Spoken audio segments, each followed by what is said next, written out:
The red wine fell through the air like blood. It hit her hair first, soaking through her simple ponytail and turning it into a wet, dripping mess. Then it ran down her face, over her forehead, into her eyes, down her cheeks like crimson tears. It splattered across her plain navy dress, staining it purple and spreading like an ugly wound across the fabric. It dripped onto her modest shoes and pooled on the marble floor beneath her feet. She stood there, completely soaked, looking like she'd been attacked, and the 15-year-old boy holding the empty crystal glass above her head was smiling. Actually smiling.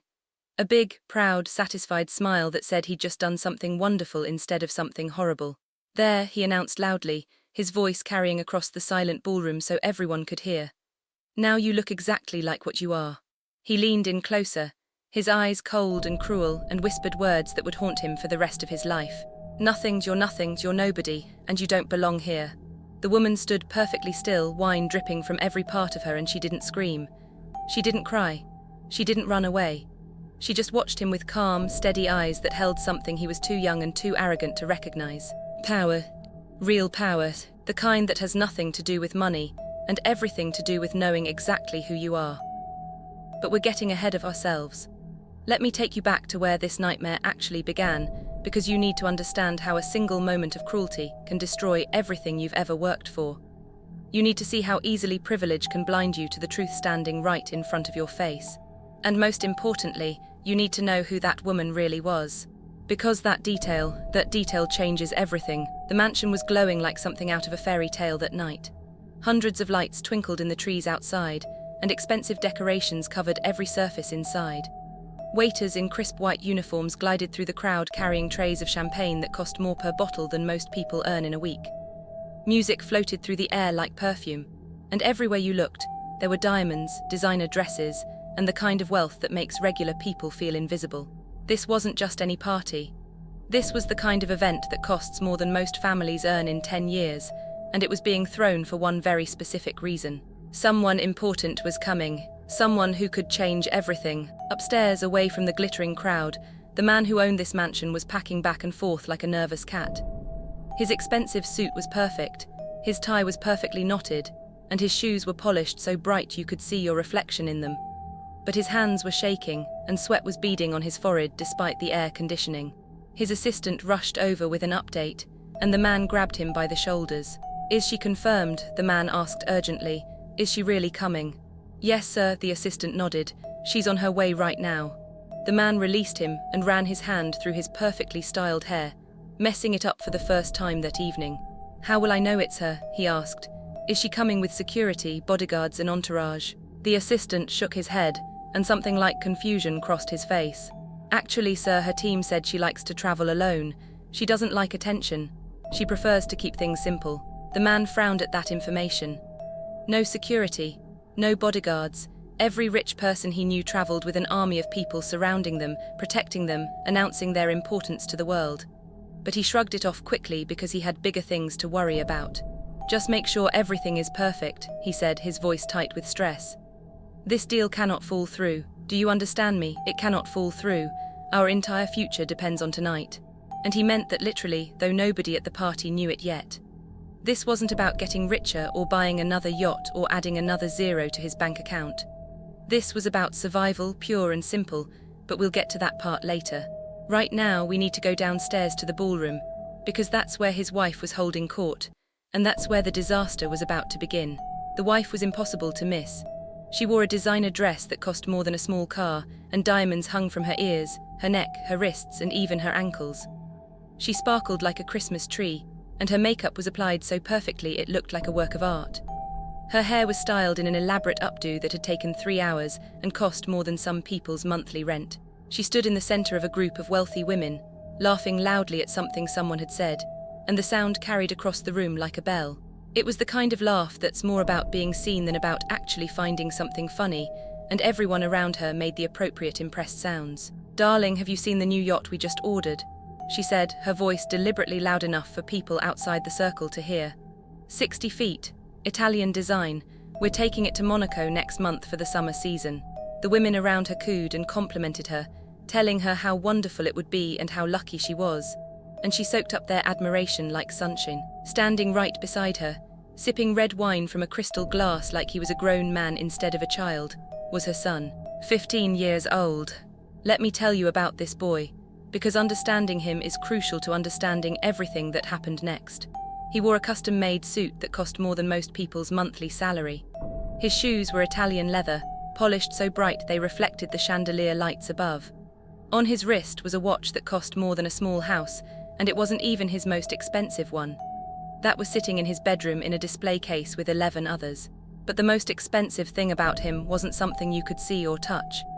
It was his attitude, and that had been cultivated over 15 years of getting absolutely everything he ever wanted. Every toy, his every gadget, his every experience, every trip, every wish, granted immediately without question and without hesitation. He had never heard the word no in his entire life. He had never been told he couldn't have something. He had never had to wait for anything. He had never had to work for anything. And he had certainly never been taught that other people's feelings mattered as much as his own comfort.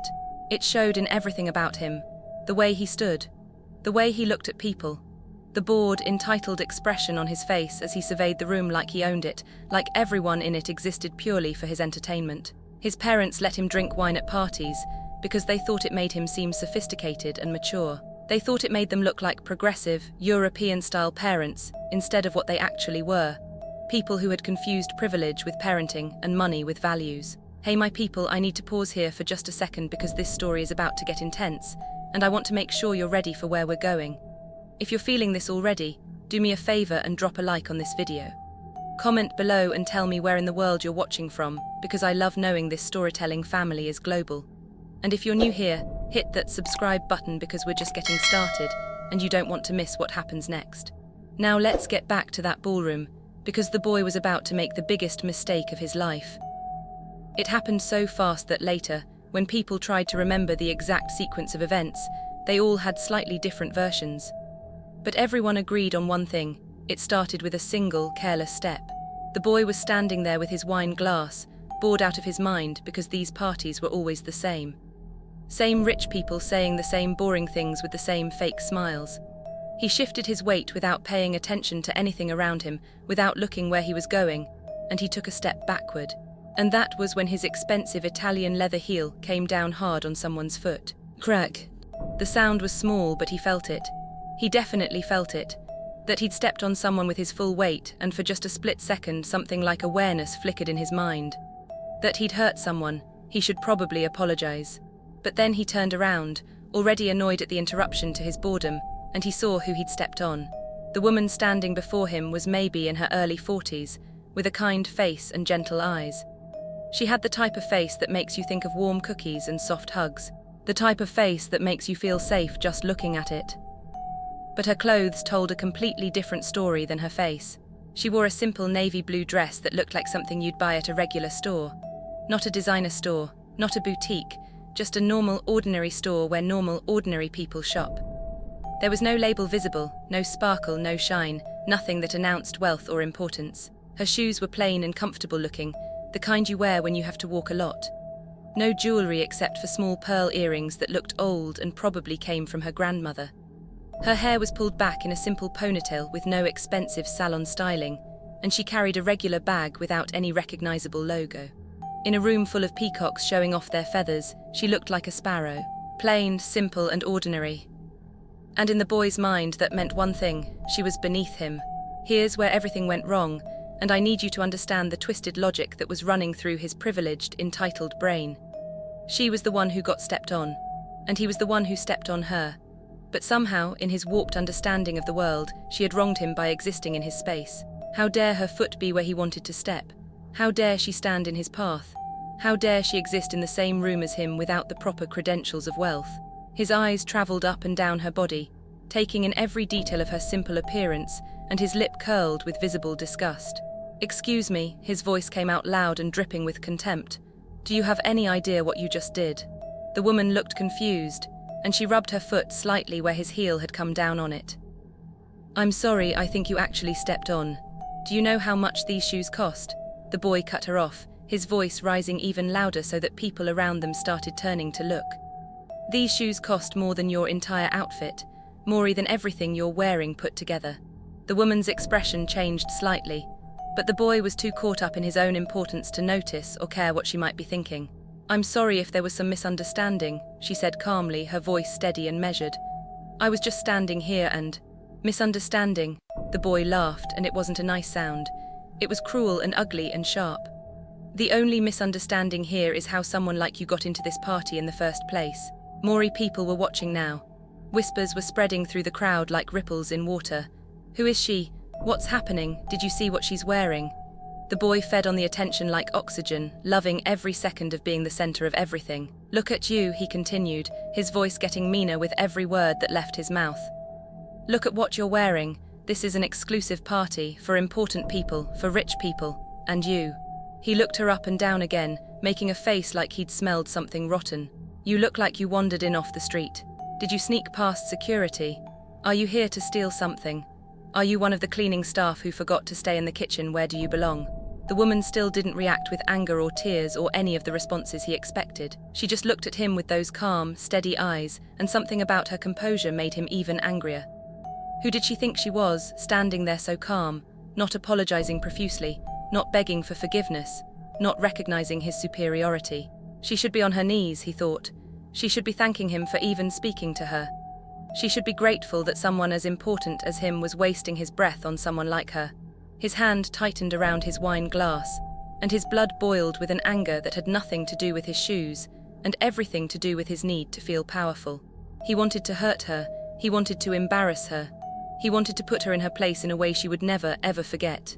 And that's exactly what he did. He raised his crystal glass high above her head, tilted it slowly and deliberately, and he poured. The red wine fell in what seemed like slow motion, and in that moment everything changed. Not just for him, not just for his family, but for everyone watching who chose to stay silent instead of speaking up. Was this the worst decision the boy ever made? Absolutely. But the real question, the question that should terrify you, is this. What happens when the person you humiliate turns out to be the one person you absolutely cannot afford to cross? The answer was about to destroy everything this family had ever built, and the worst part, they had no idea what was coming. Time seemed to stop completely. The entire ballroom went silent. Not just quiet, silent.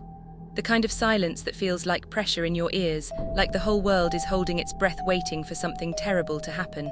The music seemed to fade into nothing. The champagne stopped flowing. Every single conversation died mid-sentence. Every single person in that room turned to stare at the scene unfolding before them. You could have heard a pin drop on that marble floor. And the woman, she stood there with wine dripping from her hair, running down her face, soaking through her simple dress and pooling at her feet. She looked like she'd been in some kind of accident, like she'd been attacked, like someone had tried to destroy her dignity in front of hundreds of witnesses. The boy looked at his handiwork and smiled even wider. He actually looked proud of himself, like he'd just accomplished something worthy of celebration, instead of something that should have filled him with shame. "There," he said again, making sure his voice carried to every corner of the ballroom. "Now you look exactly like what you are."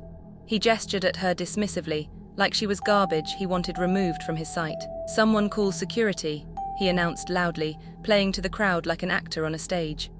"We need to get this trash out of here before she stinks up the whole place." Some people in the crowd laughed nervously, uncomfortable sounds that came from people who didn't know what else to do. Others looked away, unable to watch but also unwilling to intervene.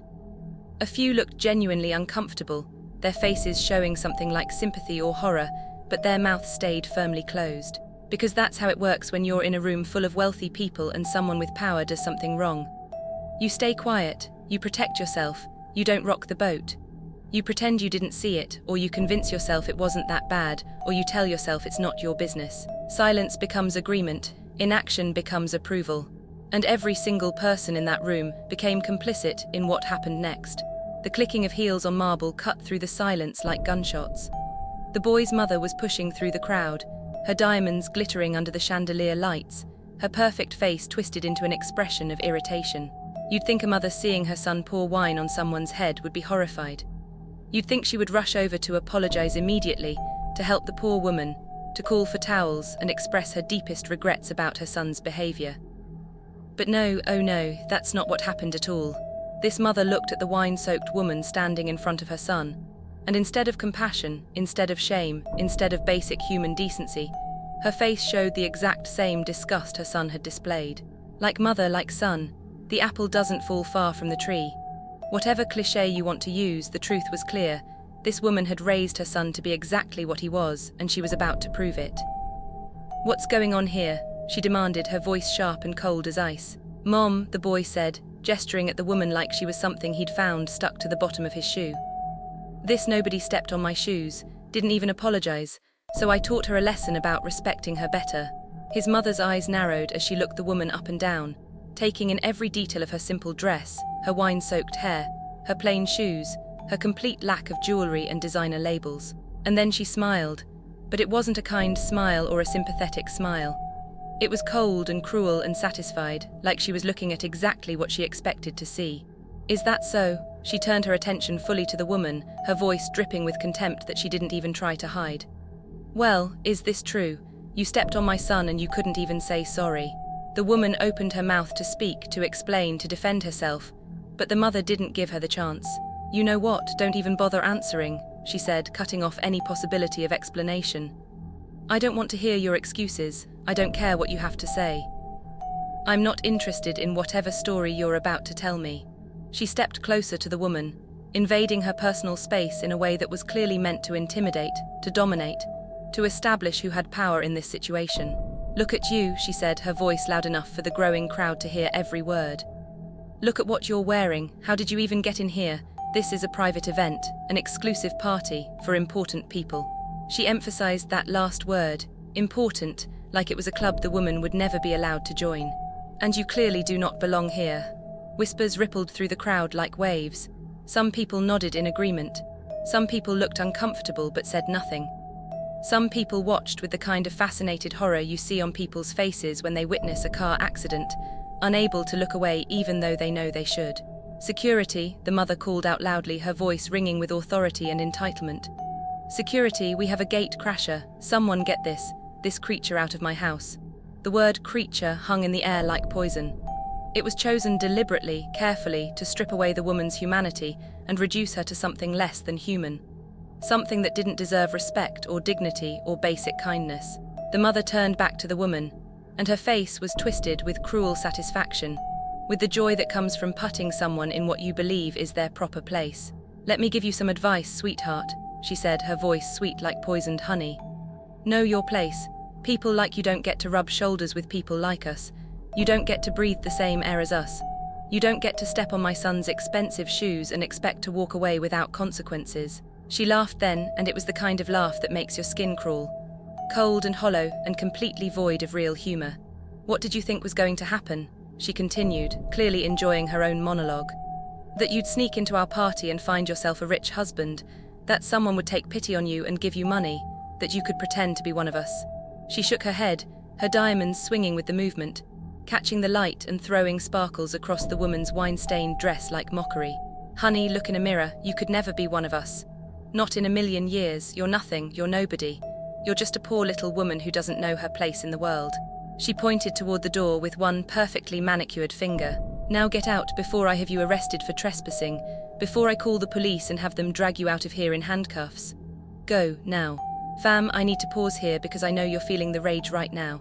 I know you want to reach through this screen and tell this family exactly what you think of them. Drop a comment and let me know what you would have done if you were in that ballroom watching this happen. Would you have spoken up? Would you have stayed silent like everyone else? And if you're not already subscribed to this channel, hit that button now because what happens next is going to blow your mind." Now let's get back to this nightmare, because the woman still hadn't moved. She stood there in her wine-soaked clothes, hair dripping, face dripping, dress ruined, and she just watched them. The boy with his proud smile, the mother with her cruel satisfaction, the crowd with their uncomfortable silence. And if anyone had been paying attention, if anyone had been looking at her face instead of her clothes, at her eyes instead of her lack of jewelry, they might have noticed something. Something like amusement playing at the corners of her mouth. Something like patience in the way she stood so still. Something like a person who knows a secret that everyone else is about to discover. But nobody was paying attention to her expression. They were too busy judging her appearance, too busy agreeing with the mother's assessment, too busy feeling superior and grateful that they weren't the ones standing there soaked in wine. They had no idea at all what was about to happen. Meanwhile, upstairs, the man of the house was checking his phone for what felt like the 100th time that evening. His hands were shaking so badly, he almost dropped it twice. His assistant rushed over with news, and the man grabbed his arm desperately. "Tell me," he said, "is she here? Has she arrived?" "Yes, sir," the assistant confirmed, nodding rapidly. "She's here. The investor has arrived. She came alone just like her team said, no security. She said she prefers to keep things simple and doesn't like making a scene. She should be somewhere in the ballroom right now." The man's heart leaped with a mixture of excitement and terror. She was here. The billionaire was actually here. The woman worth $12 billion was walking around somewhere in his ballroom right now. The woman who was going to sign an $800 million deal and save everything he'd worked his entire life to build. He needed to find her immediately. He needed to greet her, make her feel welcome, ensure everything was perfect, make sure nothing went wrong. He started toward the stairs, already practicing his smile, his handshake, his opening words. Everything had to be perfect. Everything had to go exactly according to plan. His entire future depended on the next few hours going smoothly. But as he reached the top of the grand staircase, he heard something that made his blood run cold. A commotion, voices raised in anger. His wife's voice, loud and harsh, carried across the ballroom. His son's voice, cruel and mocking. The sound of security guards being called. What was happening down there? What had his wife gotten herself into now? Why was she causing a scene on the most important night of his entire life? He looked down into the ballroom from his vantage point at the top of the stairs, and he saw his wife pointing at someone, her face twisted with anger and contempt. His son was standing next to her, smirking, looking proud of himself. Security guards were pushing through the crowd toward them. And there in the middle of everything, standing perfectly still, was a woman soaked in what looked like red wine. Strange, he thought. Who was she? Why was his wife so angry? Why did the woman have wine all over her? What kind of drama had erupted while he was upstairs?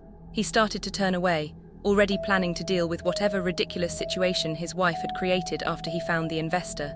First things first, find the billionaire, secure the deal, save the company. Then he could handle whatever social disaster his family had caused. But something made him look back at the wine-soaked woman. Something tugged at his attention, pulled at his awareness, made him focus on her face instead of her ruined clothes. Something about her seemed familiar. His heart started to beat faster, and not in a good way. In a terrified, this can't be happening kind of way. His hands trembling, he pulled his phone from his pocket and opened his photos. He scrolled frantically until he found the one he'd been studying obsessively for weeks. The photo his assistant had sent him. The photo of the investor, the billionaire, the woman who was going to save his entire life. He looked at the photo on his screen. Then he looked at the woman standing in his ballroom covered in wine. Photo woman. The same face, the same gentle eyes, the same kind expression. The exact same person. The phone slipped from his hands and clattered onto the marble floor, and the sound seemed impossibly loud in the sudden roaring in his ears. The world tilted sideways, his vision blurred.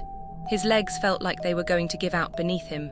His wife had just called a $12 billion investor a creature. His son had just poured wine on the one person who could save their entire family from financial ruin. His family had just destroyed everything, absolutely everything, and they had no idea. No. The scream tore from his throat like it was ripping his soul apart, and he ran down the staircase faster than he'd ever moved in his entire life. He took the steps 2 at a time, 3 at a time, nearly falling, nearly breaking his neck in his desperate panic to get down there and stop this nightmare before it went any further. No, stop everything. The crowd parted like the Red Sea as he barreled through, his face white as a ghost, his eyes wild with absolute terror. People had never seen him like this, always so controlled, so composed, so perfectly put together, and now he looked like a man watching his entire world burn down around him. His wife turned toward him, confusion written all over her perfectly made-up face. "Darling," she said, her voice uncertain. "What's wrong? We were just dealing with this gate crasher who—" "Shut up." The words exploded from him like a bomb, and his wife's mouth fell open in shock. In 20 years of marriage, he had never once spoken to her like that. Never. He had always been gentle, patient, accommodating, letting her have her way in almost everything. But not now, not about this. "Just shut up." He pushed past her roughly, not caring that she stumbled in her expensive heels, not caring that people were staring, not caring about anything except reaching the woman standing there covered in wine. He fell to his knees right there in front of everyone. Right there in the puddle of red wine spreading across his expensive marble floors. The powerful, wealthy, respected man of the house on his knees, his expensive suit getting ruined, his dignity completely abandoned.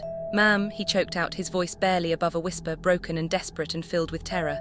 "Ma'am, I am so sorry. Please, please, my family didn't know, they didn't understand. They didn't realize who you are. Please forgive us. Please, I'm begging you, please."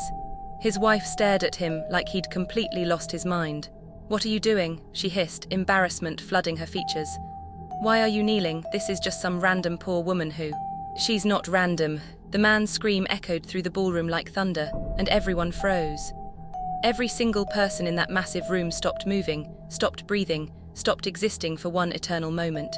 "She's the investor, she's the billionaire, she's the reason we're having this party." The words hung in the air like explosions, like grenades, like the end of the world. His wife's face went from confused to alarmed to absolutely horrified in the space of 3 seconds. The color drained from her face, so fast she looked like she might faint. "What?" she whispered, and her voice sounded like it was coming from someone else's throat.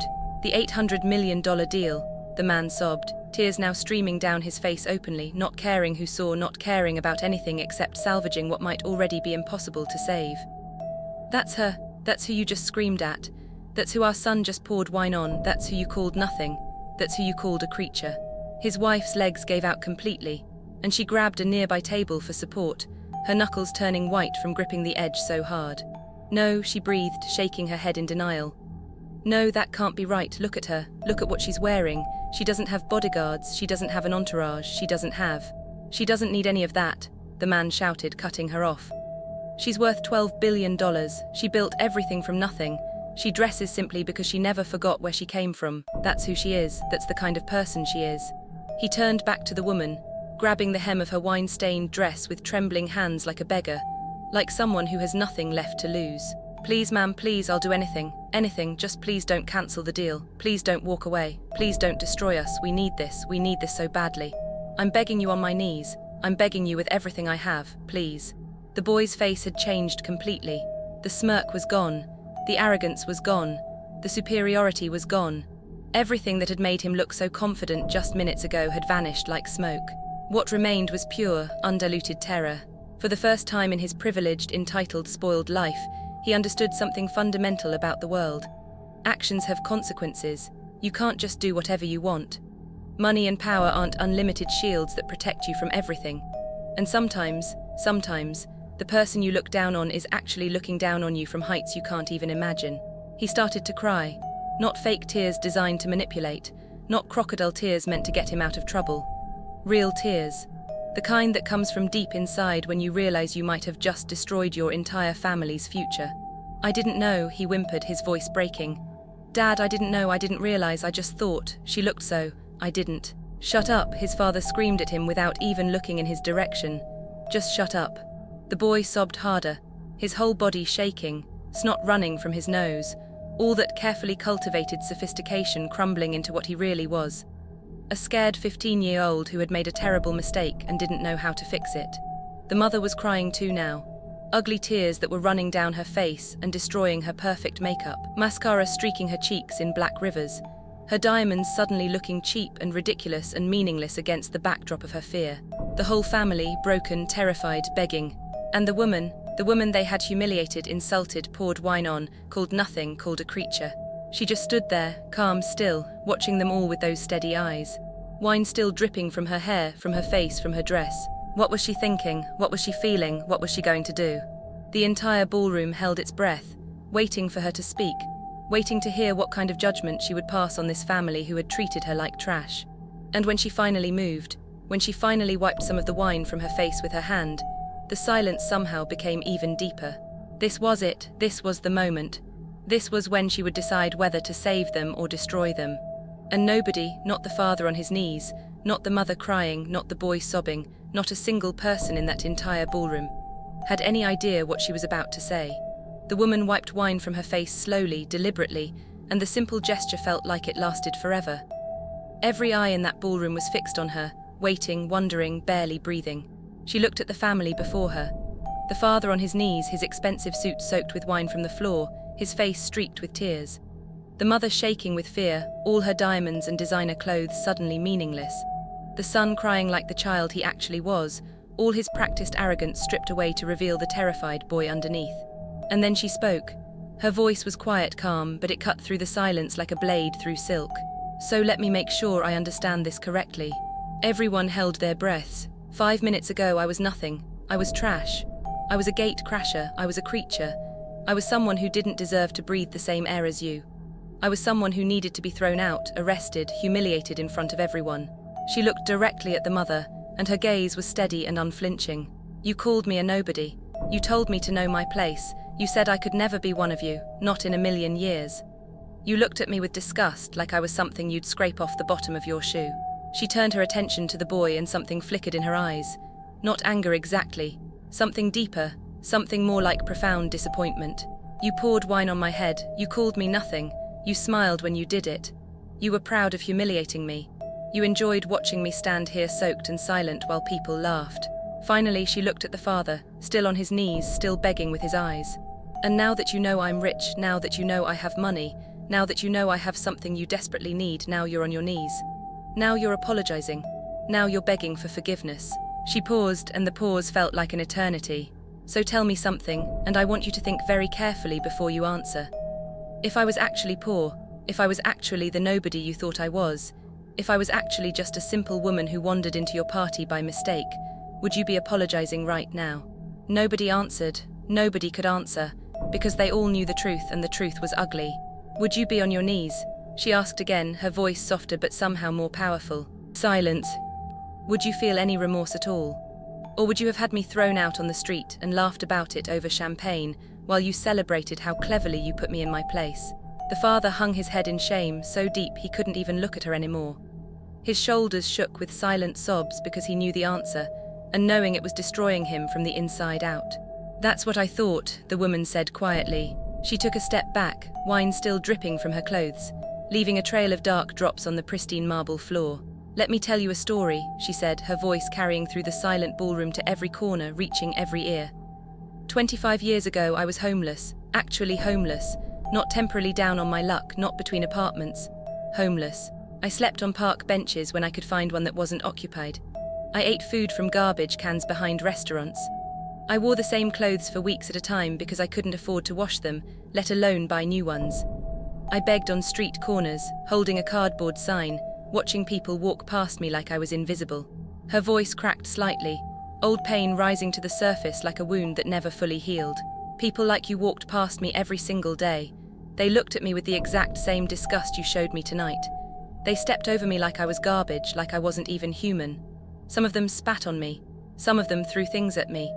Some of them told me to go die somewhere because I was ruining the view, because my existence made them uncomfortable. The mother covered her mouth with her hand, tears streaming down her face faster now, mascara running in thick black rivers down her cheeks. I built everything I have with these two hands, the woman continued, holding up her hands so everyone could see them. Every single dollar, every single achievement, every single success. I started with nothing, less than nothing. I started with people telling me I was worthless, that I would never amount to anything, that I should just give up and disappear because the world would be better without me in it.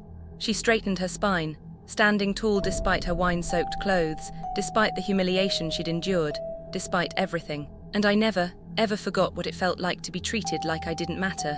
I never forgot what it felt like to be invisible. I never forgot the faces of the people who looked at me with disgust.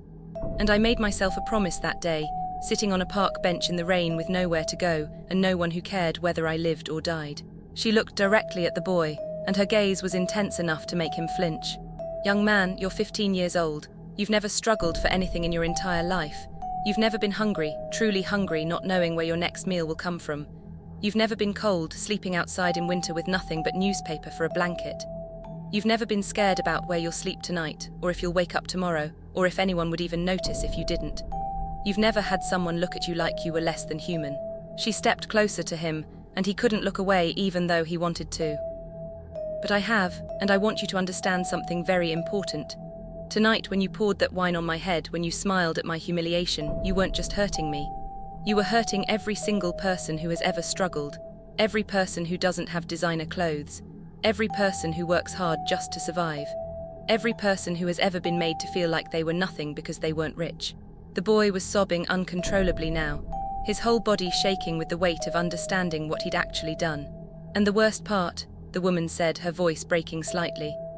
The absolute worst part, you were proud of yourself, you thought you were being clever, You thought you were putting me in my place. You thought you were teaching me a lesson about knowing where I belong." She shook her head slowly, and the sadness in her eyes was almost unbearable to witness. "But you know what? The lesson you taught me tonight is a lesson about you, about who you are, about the kind of person you've become. And that lesson breaks my heart because I see a boy who's been raised to believe that money makes him better than other people, and nobody ever told him that's a lie."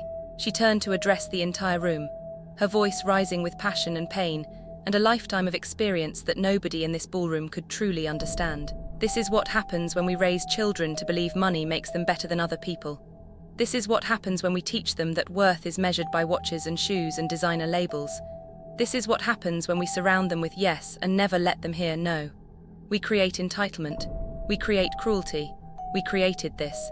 She gestured at the wine pooling on the floor, at her ruined dress, at the devastation on the family's faces. "Hey fam, I know this is heavy. I know you're feeling every word she's saying right now. If this story is hitting you in your soul, drop a like and share it with someone who needs to hear this message. Comment below and tell me, have you ever witnessed something like this? Have you ever been treated like you didn't matter because of how you looked? Let's talk about it. And don't forget to subscribe because this story is about to take a turn that nobody sees coming." Now back to this moment, because what the woman said next would change everything. "Every single person in this room saw what happened," she continued, her voice strong and clear. "And nobody spoke up. Nobody said it was wrong. Nobody defended me. You all just watched. Some of you looked uncomfortable. Some of you might have even felt sorry for me, but none of you said a word. None of you stepped forward to say this isn't right." Guilty looks spread across the crowd like a disease, infecting face after face as people realized their own complicity in what had happened. "That's not just about one spoiled boy and his cruel mother," the woman said. "That's about all of us. That's about what we've become as a society. We've decided that money equals worth, that designer labels equal respect, that the size of your bank account determines how much dignity you deserve as a human being." She shook her head sadly, and the gesture was filled with such profound disappointment that several people in the crowd started crying. "And we're wrong. We're so wrong. Every person has worth. Every person deserves dignity. Every person matters, regardless of what they're wearing or where they come from or how much money they have in their bank account." The father struggled to his feet, his face streaked with tears, his expensive suit soiled with wine from kneeling on the floor. "Ma'am," he said, his voice trembling like a leaf in a storm. "Please, tell us what we can do. How can we make this right? I'll give you anything, anything you want. Just please don't walk away from this deal. Please don't destroy us." The woman looked at him for a long moment, and the silence stretched so tight it felt like it might snap. "I'll sign your deal," she said finally. Relief flooded the father's face so fast and so completely that he looked like he might collapse. His shoulders sagged. His whole body seemed to deflate with the release of tension. He opened his mouth to thank her, gratitude already spilling from his lips. "Thank you," he gasped. Thank you so much. You won't regret this, I promise, I'll make sure." "I'm not finished." The father froze mid-sentence, and the relief on his face flickered like a candle in the wind. "I said I'll sign your deal," the woman repeated. "But there is a condition, one condition, non-negotiable." The father nodded eagerly, desperately, like a drowning man reaching for a life preserver. "Anything," he said. "Name it, whatever you want, more money, better terms, a bigger percentage, control of certain decisions. I'll give you whatever you—" "I don't want your money." The father blinked, confusion replacing the hope on his face. "Then what? What do you want?" The woman looked at him, then at his wife, then at his son. Her gaze was steady and unwavering. "I want 4 days. 4 days," the father's confusion deepened. "I don't understand what you mean." "Yes, 4 days," the woman said, crossing her arms over her wine-stained chest. "For 4 days, you and your wife and your son will live on the streets. You will serve food at homeless shelters. You will sit with people who have nothing and listen to their stories. You will sleep in shelters. You will wait in line for meals. You will experience what it feels like to be invisible, to be looked down upon, to be treated like nothing." The mother's head snapped up, her eyes going wide with absolute horror. "What?" she shrieked, and the sound was sharp and panicked. "You heard me," the woman said calmly. "You want us to live like homeless people." The mother's voice was shrill with disbelief and disgust. "That's ridiculous. That's absolutely insane. You can't be serious." "That's my condition," the woman replied, her voice still calm, still steady. "No," the mother shook her head violently, her diamonds swinging wildly, catching the light and throwing sparkles across the horrified faces around her. "Absolutely not. I am not sleeping on the street. I am not serving food to those people. I have a reputation. I have standards. I have a position in this community, I can't just. Then I'll walk away from the deal right now. The mother's mouth snapped shut like a trap, and the color drained from her face all over again. Your choice, the woman said, her voice still eerily calm. 4 days of learning what it means to be human. 4 days of understanding how the other half lives. 4 days of experiencing what I experienced for years. Or I walk out that door right now and you never see me again. And you lose everything. The mother turned to her husband desperately, grabbing his arm with both hands, her perfectly manicured nails digging into his suit jacket. Tell her no, she pleaded, her voice rising into something close to hysteria. We're not doing this. This is humiliating. This is degrading. She just wants to get revenge on us. She wants to make us suffer like we made her suffer. This isn't revenge. The woman's voice cut through the mother's hysteria like a knife through butter. This is education. I don't need education, the mother shrieked, all pretense of sophistication completely abandoned. I don't need to sleep on the streets to know that poor people exist. I give to charity. I donate money every year. I write checks, big checks, that should be enough. No, the woman said quietly, and somehow her quiet voice was more powerful than the mother's screaming. It's not enough. Donating money from the comfort of your mansion is not the same as understanding what poverty actually feels like. You can write 1 million checks and still look at a poor person with disgust. You can fund 100 charities and still call someone a creature because they're not wearing diamonds. She stepped closer to the mother, and the mother actually flinched backward. You called me a nobody because of my clothes, because I didn't have bodyguards, because I didn't arrive in a limousine. You assumed I was worthless because I didn't look like what you expected wealth to look like. You judged my entire worth as a human being based on external appearances. She shook her head, and the sadness in her eyes was profound. You don't need to write more checks. You need to understand, really understand. You need to feel what it's like to be on the other side. You need to learn that worth has absolutely nothing to do with wealth. And the only way to learn that, the only way that lesson will actually sink into your heart instead of just bouncing off your brain, is to experience it yourself. The mother looked like she was going to faint. Her face had gone completely white, and she swayed on her expensive heels. She turned to her husband again, grabbing him with desperate hands. Tell her no, she begged. Just find another investor, someone else, anyone else. We don't need her. We can find someone who won't make us do something so degrading. We can. There is no anyone else. The father's scream echoed through the ballroom like thunder, and everyone froze. Even the mother, even the boy, everyone. You don't understand, do you? The father said, his voice hollow and broken. You have absolutely no idea what's really going on. You've been too busy spending money to notice where it was actually going. Too busy shopping and partying and showing off to pay attention to the reality of our situation.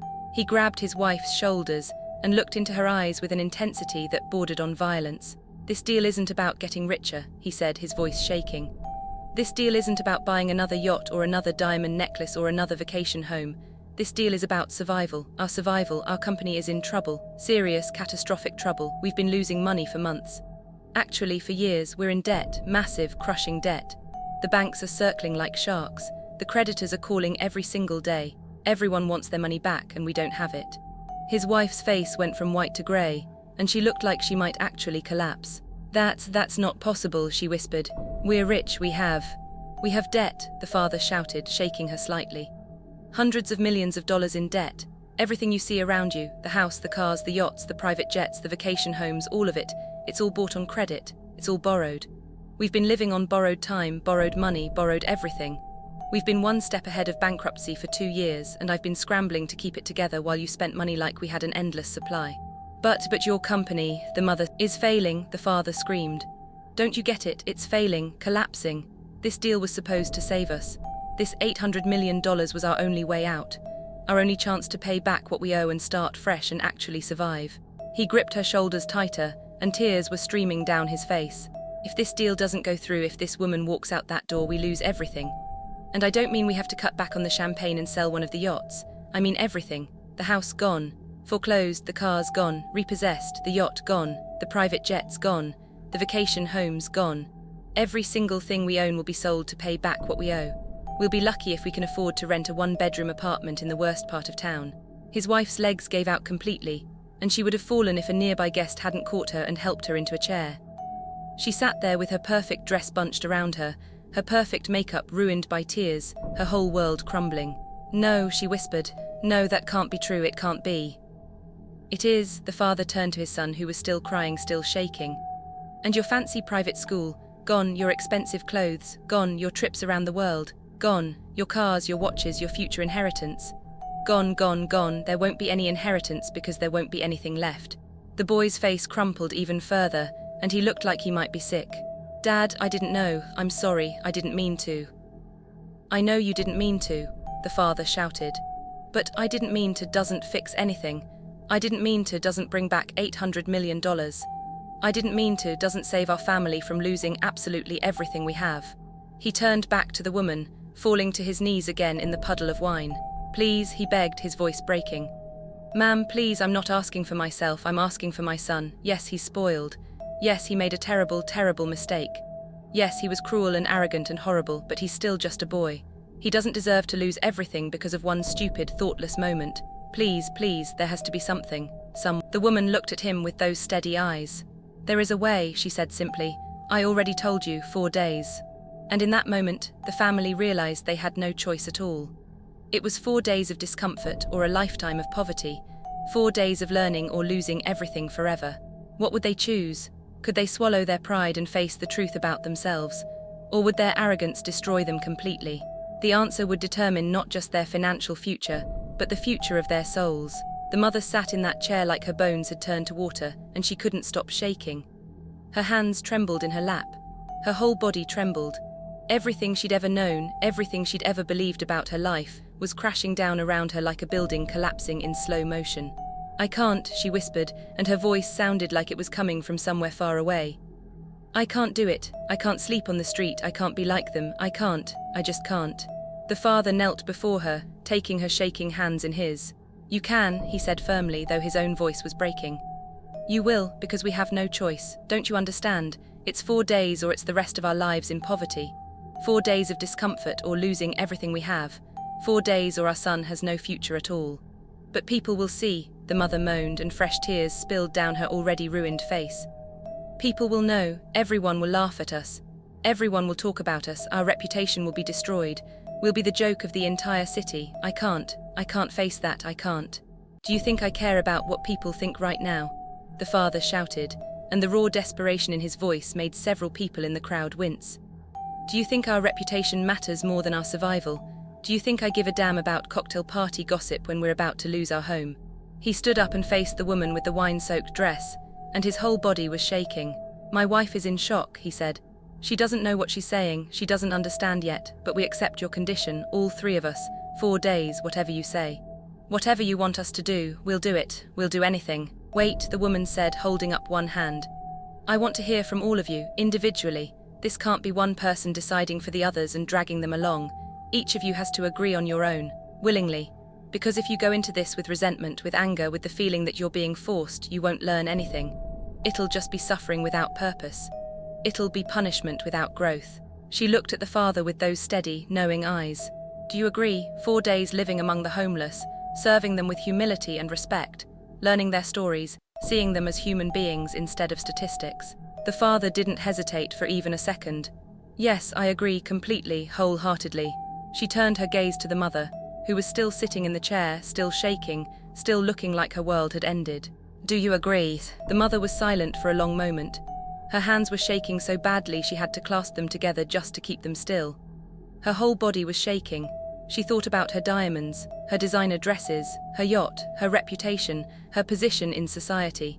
Everything she'd built her identity around for 20 years. Then she thought about losing all of it. Losing the house where she'd lived for 2 decades. Losing the cars, the jewelry, the lifestyle.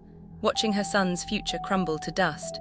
Becoming one of those people she'd always looked down on, always avoided, always pretended didn't exist. 4 days of humiliation or forever, as one of them. She swallowed hard and her throat felt like it was lined with broken glass. I agree. Finally, the woman looked at the boy. He was still crying, but differently now.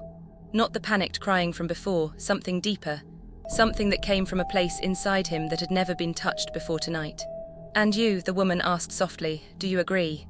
The boy nodded, unable to speak through his tears. I need to hear you say it, the woman said gently but firmly. He took a shaky breath that sounded like it hurt. I agree, he said, his voice cracking. I'll do it, I'll do anything, I'm sorry, I'm so sorry, not because of the deal, not because of what I might lose, because of what I did, how I treated you, what I said, the person I was, it was wrong, it was so wrong, and I'll do whatever it takes to make it right, to become better, to be someone different than who I was tonight. For the first time since that awful moment with the wine, the woman's expression softened slightly. Not much, just a little, but enough that you could see something like hope flickering in her eyes. Good, she said quietly. That's the first step, that's where change begins. She looked at all three of them, this broken family kneeling and sitting and crying before her. You will show up tomorrow morning at 6 a.m. at the downtown homeless shelter on 5th Street. You will wear simple clothes, no jewelry, no watches, no designer labels, nothing that sets you apart, nothing that makes you look different from the people you'll be serving. She paused to let that sink in. And you will work, you will serve, you will listen, you will learn. You will look people in the eye and see them as human beings with stories and struggles and dreams and pain. You will treat them with the dignity and respect that every person deserves. Her voice became firmer, more serious. And if I hear from anyone that you complained, that you looked down on someone, that you acted like you were better than the people you were serving, the deal is off immediately. Do you understand? Yes, the father said firmly. Yes, the mother whispered. Yes, the boy said through his tears. Then I'll see you in 4 days, the woman said. She turned to leave, her wine-soaked dress leaving a trail of dark drops across the pristine marble floor. She was almost at the door when she paused and looked back one final time. One more thing, she said, her eyes finding the boy. Tomorrow, when you're serving soup to someone who has nothing, someone in worn shoes and torn clothes, I want you to look them in the eye. Really look. I want you to see them not as trash, not as nothing, not as beneath you, but as a human being with a story. A person with dreams and hopes and feelings just like you, a person who matters. The boy nodded, tears still streaming down his face. I will, he whispered. I promise I will. The woman held his gaze for a long moment and something passed between them. Understanding, maybe, or hope, or the beginning of redemption. I believe you, she said quietly, and her voice was gentle now. And that's why I'm giving your family this chance, because I think there's something good in you buried under all that privilege, something worth saving. She turned and walked toward the door, wine still dripping from her clothes, her head held high despite everything. Just before she left, she stopped one more time without turning around. 4 days, she said. 4 days of learning, 4 days of growing, 4 days of becoming the people you're supposed to be instead of the people you've become. And then she was gone, leaving behind a shattered family, a silent crowd, and a mansion full of people who would never forget what they'd witnessed that night. The next morning came too fast and too slow at the same time. At exactly 6 a.m., 3 figures stood outside the downtown homeless shelter on 5th Street, and they looked nothing like the people from the party. The father wore old jeans and a plain t-shirt.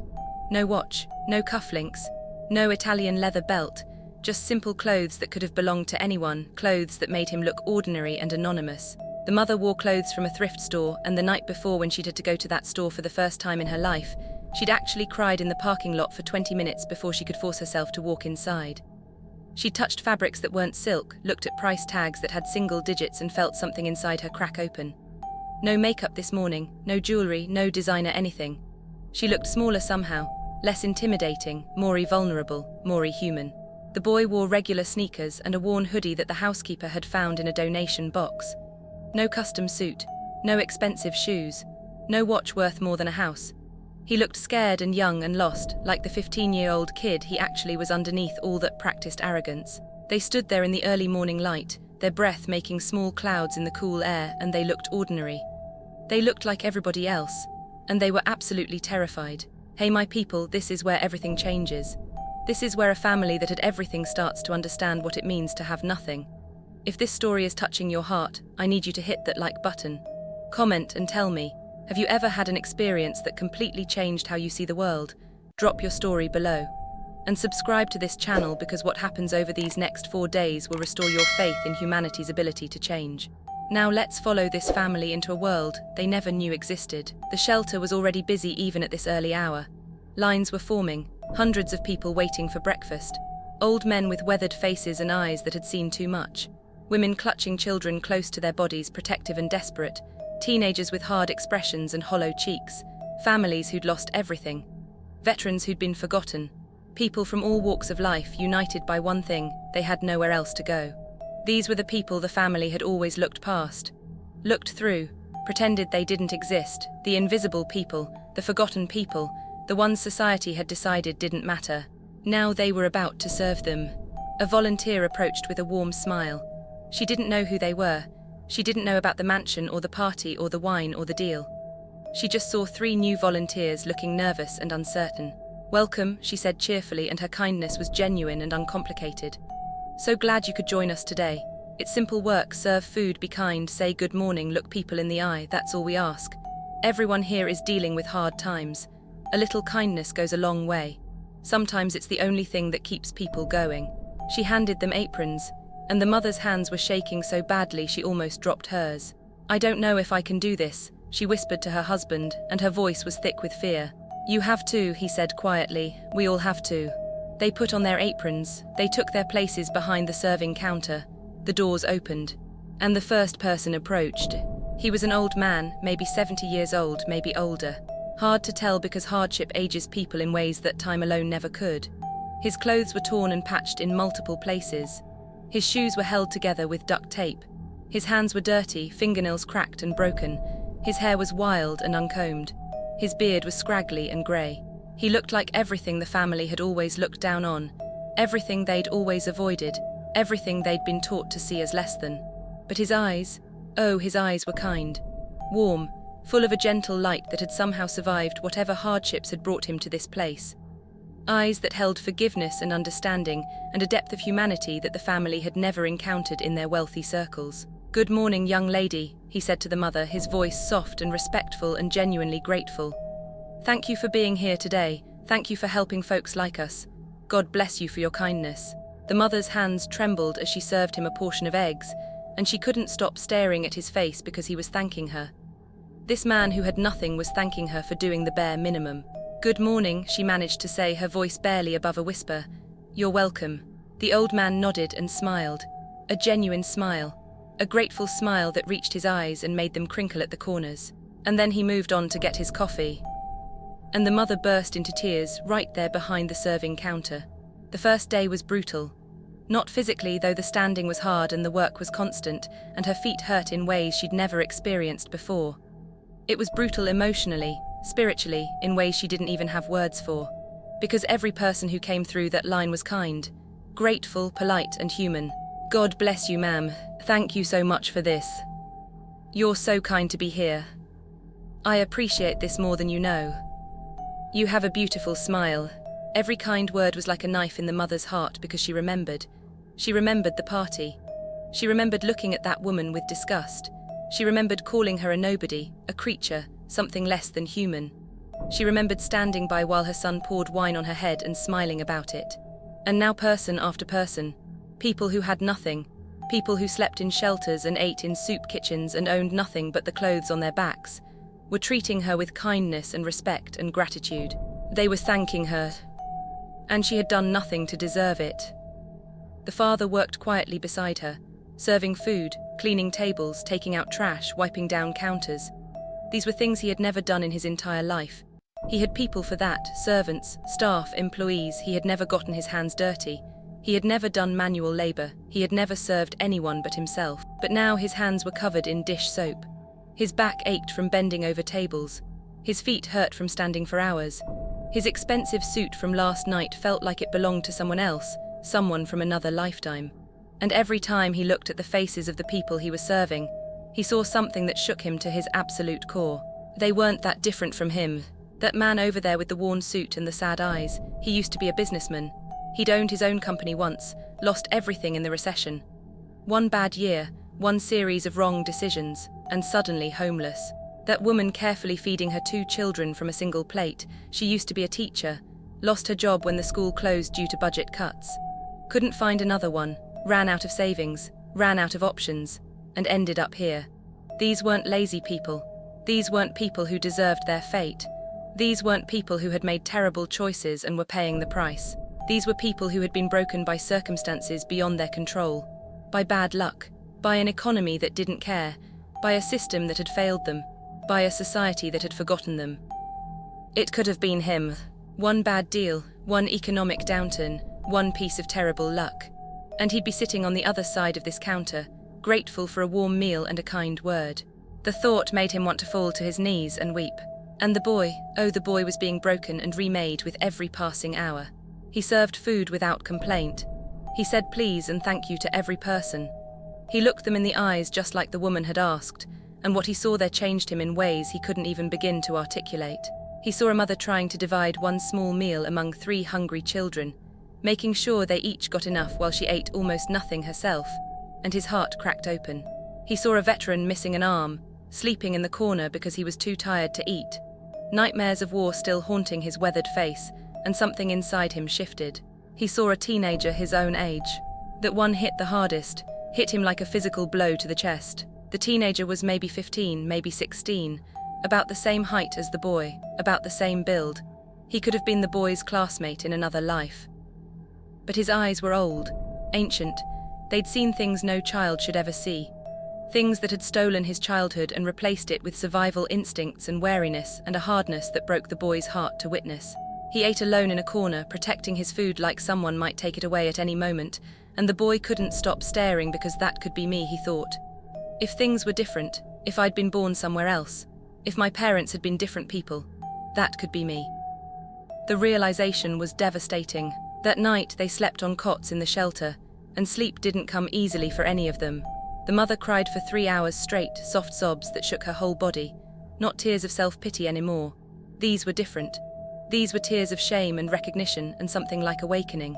She kept thinking about the old man with the kind eyes who had thanked her.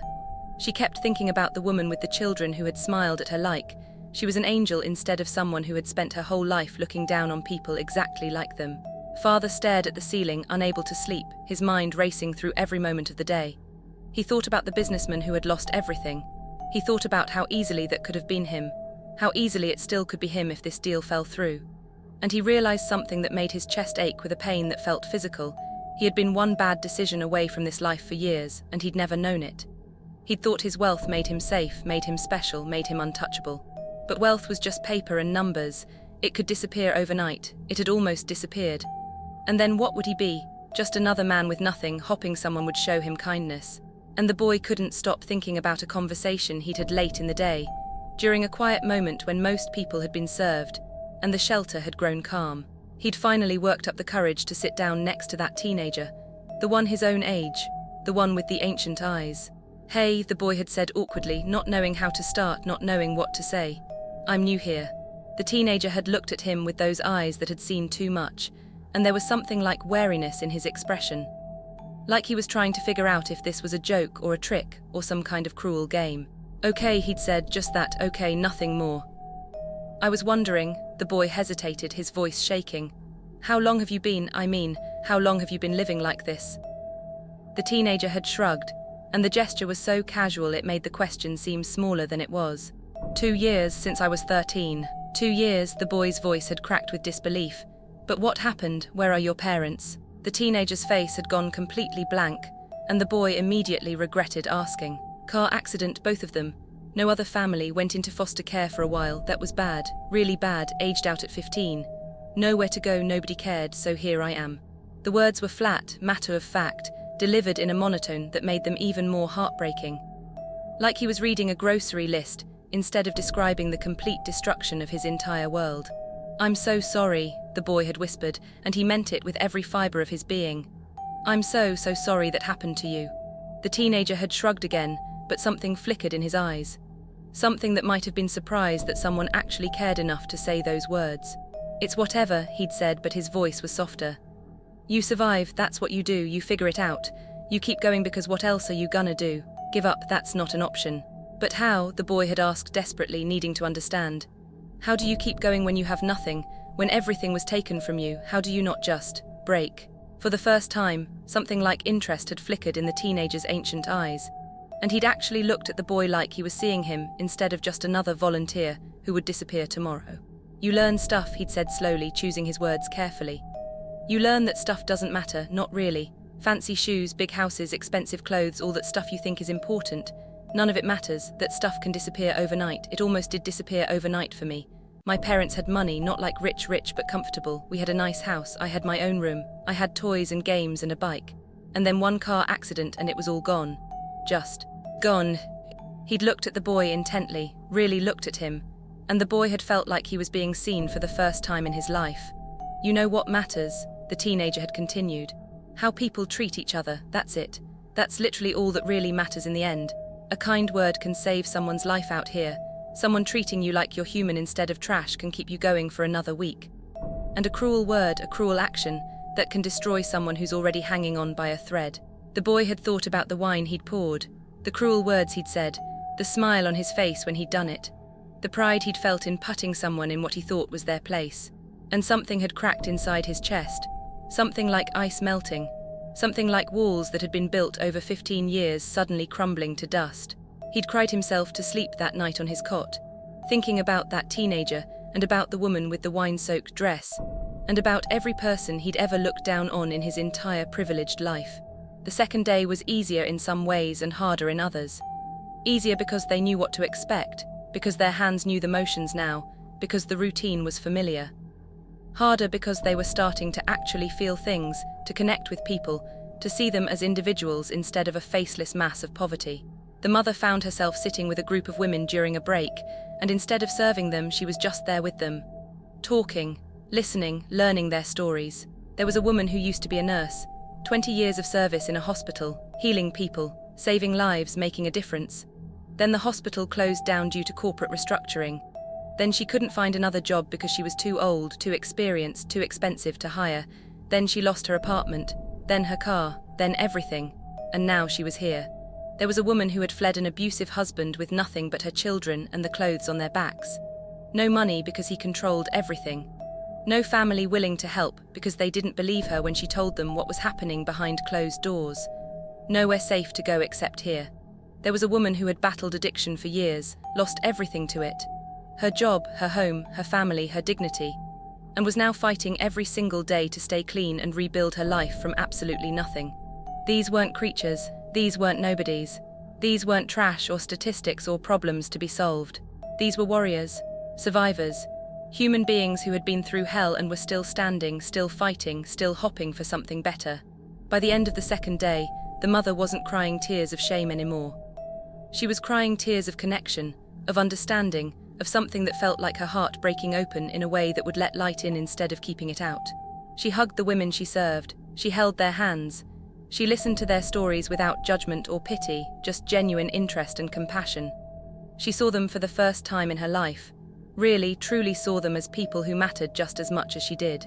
The third day, something fundamental shifted in all of them. The father spent hours talking to the men in the shelter, not just serving them, not just being polite, actually talking, actually listening, actually caring about their answers. There was a man who had owned his own business once, built it from the ground up with his own 2 hands, 20 employees who depended on him, good profits, a nice house, a family, pride in what he'd accomplished. Then the economy tanked in ways nobody predicted. Then the contracts dried up. Then the bank called in his loans and wouldn't work with him. Then everything collapsed like a house of cards. Gone, all of it just gone.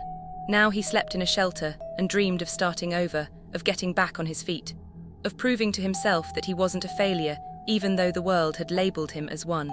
The father looked at this man and saw himself in a mirror. One bad deal, one economic disaster, one series of mistakes that anyone could make. That could be him, that would have been him if this deal fell through. Wealth wasn't permanent, success wasn't guaranteed, nobody was safe, nobody was untouchable. Nobody was above the possibility of losing everything. That night, lying on his cot and staring at the ceiling, the father made a decision that would change the rest of his life. If the deal went through, when the deal went through, he would do things differently.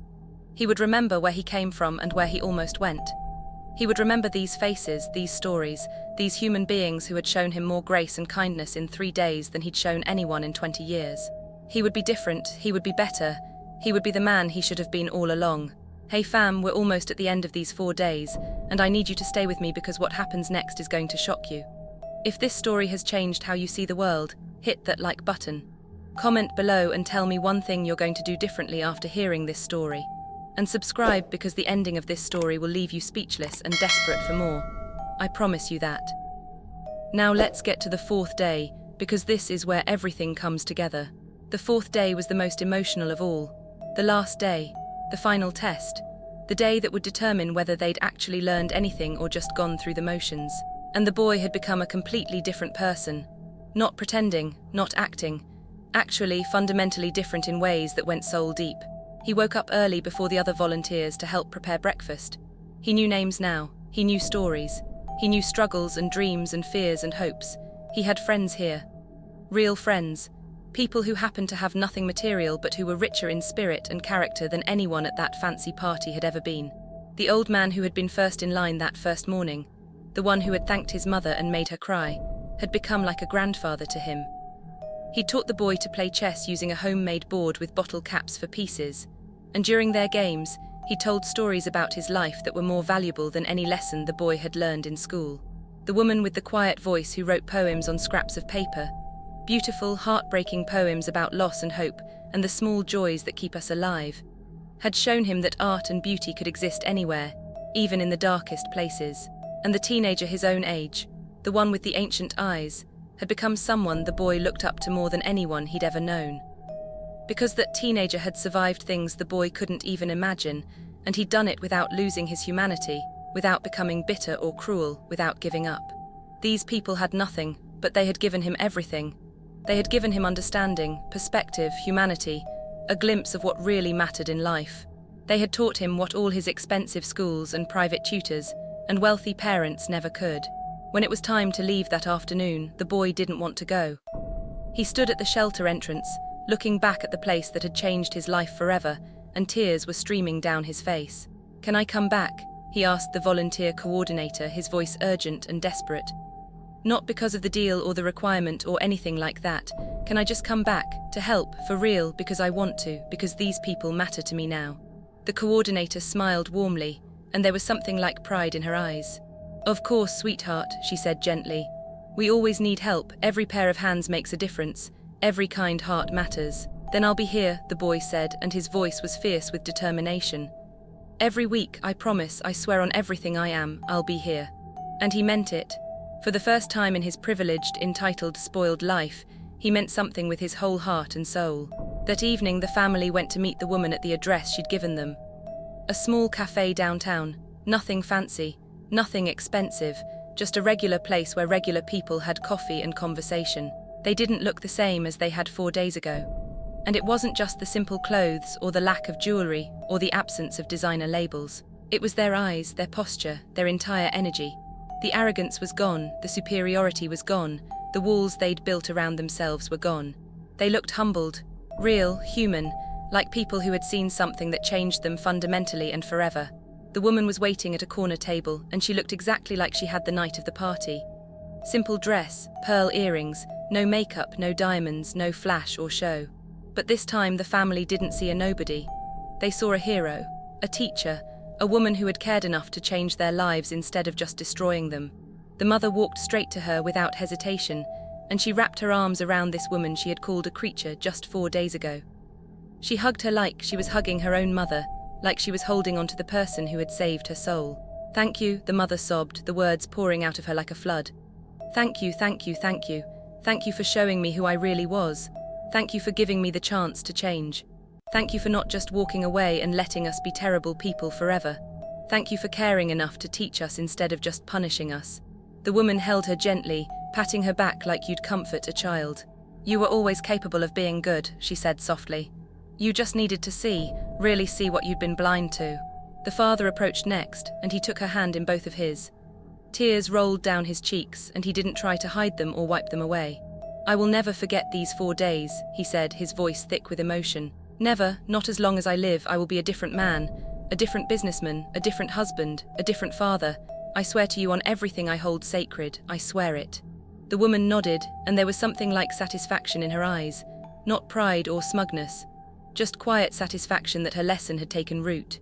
And finally, the boy stood before her with red, swollen eyes, and a face that showed every emotion he'd experienced over the past 4 days. All the arrogance was gone, all the cruelty was gone, all the entitlement had been stripped away to reveal the person underneath.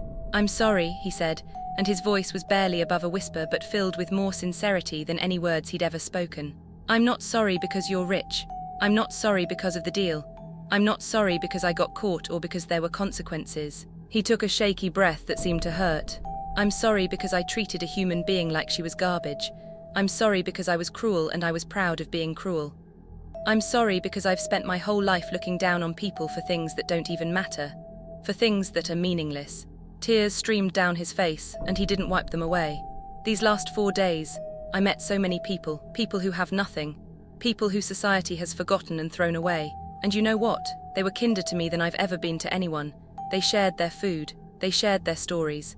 They treated me like I mattered even though I'd done nothing to deserve it. He looked up at her with devastated, honest eyes. I don't deserve their kindness. I don't deserve anyone's kindness, not after how I've acted. Not after who I've been, but I want to be different. I have to be different.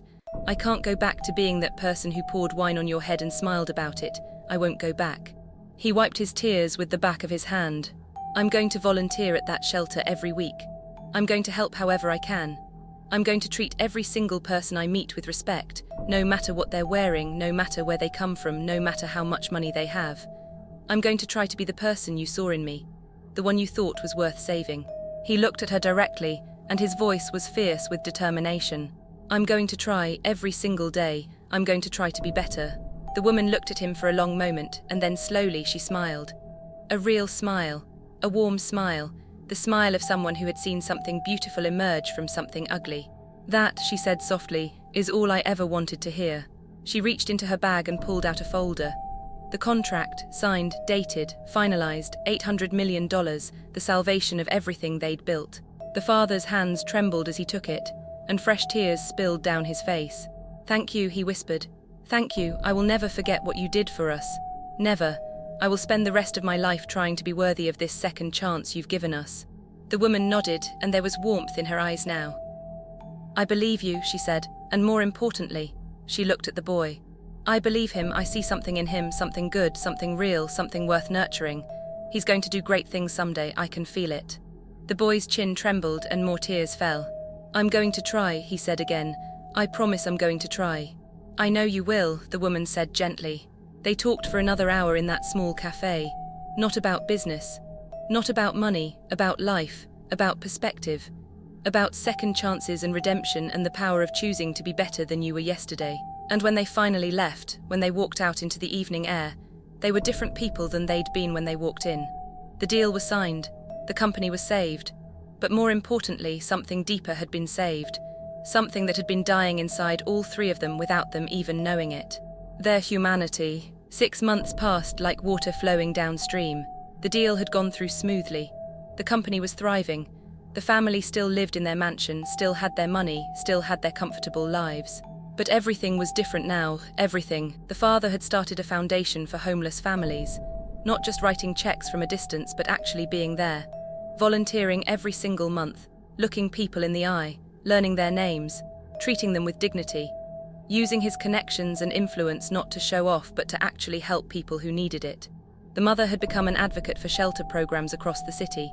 She used her position in society, her fancy friends, her social connections to raise money, build facilities, create opportunities. She never forgot the women she'd met on those cots. She kept in touch with many of them. She celebrated when they got back on their feet. She cried when they struggled.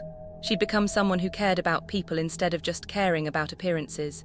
And the boy went back to that shelter every single week without fail, every week for 6 months. He mentored younger kids who had nothing.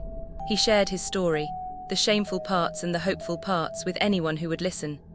He became an example of how people can change, how privilege can become compassion, how cruelty can become kindness.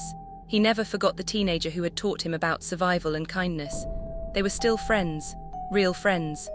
The teenager was doing better now, had a job at a community center, had a small apartment, had hope for the future. And the boy was there, cheering him on every step of the way, helping however he could. But here's the thing that nobody knew. Here's the secret that was about to explode into their lives like a bomb. That woman, the billionaire investor with the simple dress and the kind eyes and the wisdom born from suffering, she hadn't told them everything. She hadn't told them the real reason she'd given them that specific test. She hadn't told them about the program she was planning. She hadn't told them that their story was just the beginning of something much, much bigger. On a cold evening in early December, exactly 6 months after the wine incident, the boy received a phone call that would change everything again. It was from the woman, the investor, the teacher who had transformed his life. "I need you to come to my office tomorrow," she said, and there was something in her voice, something urgent, something that made his heart race. "Bring your parents, there's something I need to tell you, something I should have told you 6 months ago." "What is it?" the boy asked, his voice tight with sudden anxiety. "Is something wrong? Did we do something wrong?" "No," she said, and he could hear her smiling through the phone. "Nothing's wrong, but everything is about to change, trust me, just come tomorrow at 10 a.m, don't be late." She hung up before he could ask any more questions. The boy told his parents, and all three of them spent that night unable to sleep, wondering what this could possibly be about. The deal was done. The contract was signed. Everything was settled. What could she possibly need to tell them now? The next morning they arrived at her office building at exactly 10 a.m. Not a mansion, not some fancy corporate tower, just a regular building in a regular part of town where regular people worked. They were escorted to a conference room, and when they walked in, they stopped dead in their tracks. The room was filled with people, dozens of them, and as the family looked around, they started to recognize faces. The old man from the shelter, the one who taught the boy to play chess, the nurse who had lost her job, the woman who had fled her abusive husband, the teenager with the ancient eyes. All of them, every single person they'd met and served and connected with during those 4 days. What were they all doing here? The woman entered the room and she was smiling in a way they'd never seen before. Not just satisfied, not just pleased, she looked excited. Genuinely, deeply excited. "Thank you all for coming," she said, addressing the room. "I know you're confused, I know you have questions, so let me explain." She turned to look at the family, and her eyes were shining. "6 months ago I gave you a test. 4 days of service, 4 days of learning, 4 days of transformation, and you passed that test beautifully. You changed, you grew, you became better people." She paused and her smile grew wider. "But what you don't know is that I've been watching you ever since, monitoring your actions, tracking your follow-through, seeing if the change was real or just temporary, seeing if you really meant the promises you made or if you'd go back to your old ways once the pressure was off." The family's hearts were pounding. Where was this going? "And I'm happy to report that you've exceeded every expectation I had," the woman continued. "The father has built a foundation that's already helped hundreds of families. The mother has raised millions of dollars for shelter programs and personally helped dozens of women get back on their feet. And the boy." She looked at him with something like pride. "The boy has volunteered every single week without fail. He's mentored kids, he's shared his story. He's become a voice for the voiceless. He's become exactly who I hoped he would be." The boy was crying now, overwhelmed by her words. "So here's what you don't know," the woman said, and her voice became serious. "That wine incident, that wasn't random, that wasn't an accident, I planned it." The family gasped, confusion flooding their faces. "What?" the father whispered. "I've been investing in your company for 5 years, the woman explained. "I've been watching you, studying you, learning about your family, and I saw the same patterns I'd seen in 100 other wealthy families. Arrogance, entitlement, cruelty disguised as sophistication. You were raising a boy who would become a monster if someone didn't intervene." She stepped closer to them. "So I created a test. I dressed simply. I came to your party alone. I positioned myself exactly where your son would step on me. I waited for his reaction. And when he poured that wine on my head," she smiled, "that's when I knew the intervention could work, because his cruelty wasn't deep.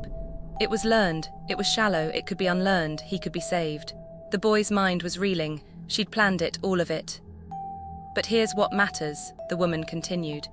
"The test was real, the 4 days were real, the people you met were real, the connections you made were real, and most importantly, the change in you is real." She gestured to the people in the room. "These people are here today because they want to be part of something bigger. They want to be part of a program I'm launching. A program that will take wealthy families who have lost their way and give them the same opportunity I gave you. The chance to see, the chance to learn, the chance to change." She looked at the family with intense eyes. "And I want you to help me run it, all 3 of you. I want you to share your story. I want you to mentor other families. I want you to prove that people can change, that redemption is possible, that wealth doesn't have to equal cruelty." The room was completely silent. Everyone was holding their breath. "Will you do it?" the woman asked. "Will you help me change the world one family at a time?" The father looked at his wife. The mother looked at her son. The boy looked at the faces of the people who had changed his life. And then, as one, they nodded. "Yes," the father said firmly. "Yes," the mother said, tears streaming down her face. "Yes," the boy said, his voice filled with more purpose than it had ever held before. The woman smiled, and it was the smile of someone who knew they were about to change the world. "Then welcome," she said, "to the real beginning of your story, because everything that happened before this, that was just the prologue. The real work starts now." But what she didn't tell them, what nobody in that room knew, was that there was one more twist coming. One more revelation that would shake everything they thought they understood about that night, about the wine, about who she really was, and why she cared so much. And that secret was about to explode in ways that would change not just their family, but hundreds of families just like them. The truth about her past, the truth about her connection to them, the truth about why she chose their family specifically. That truth was coming. And when it arrived, nothing would ever be the same again.